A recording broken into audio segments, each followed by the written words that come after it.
नमस्कार, मैं यशस्वी गुप्ता स्वागत करती हूं आप सभी का आज की ताज़ा खबरों के शो में, जिसका नाम है कोर्स टुडे हिंदी। इन खबरों के बारे में ज़्यादा जानकारी के लिए सब्सक्राइब करिए हमारे यूट्यूब चैनल या विजिट करिए हमारे वेबसाइट www.livelawin पर।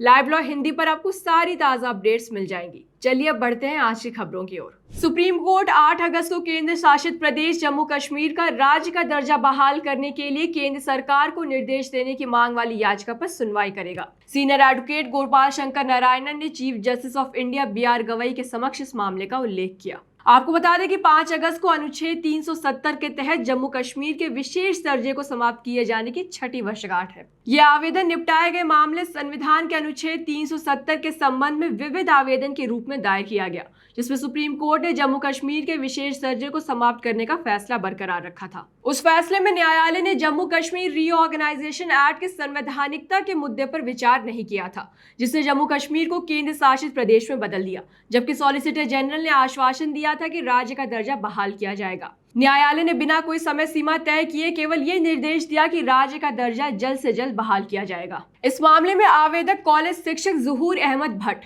और कार्यकर्ता खुर्शीद अहमद मलिक ने कहा कि सॉलिसिटर जनरल द्वारा जम्मू कश्मीर का राज्य का दर्जा बहाल करने के आश्वासन के बावजूद अनुच्छेद 370 मामले में फैसले के बाद पिछले 11 महीनों में केंद्र ने इस संबंध में कोई कदम नहीं उठाया।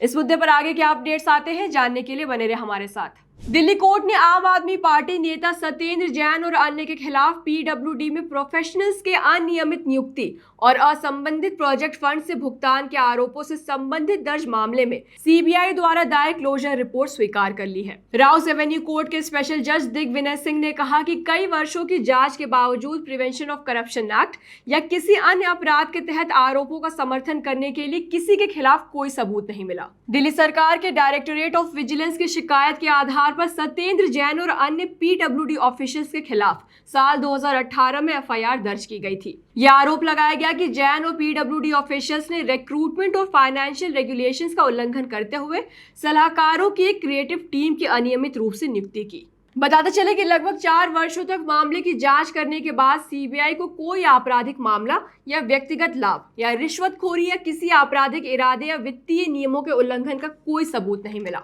CBI की क्लोजर रिपोर्ट स्वीकार करते हुए जज ने कहा कि आपराधिक षड्यंत्र का संकेत देने वाला कोई भी तथ्य मौजूद नहीं था। इस मुद्दे पर आपकी क्या राय है, हमसे कमेंट सेक्शन में जरूर शेयर करें।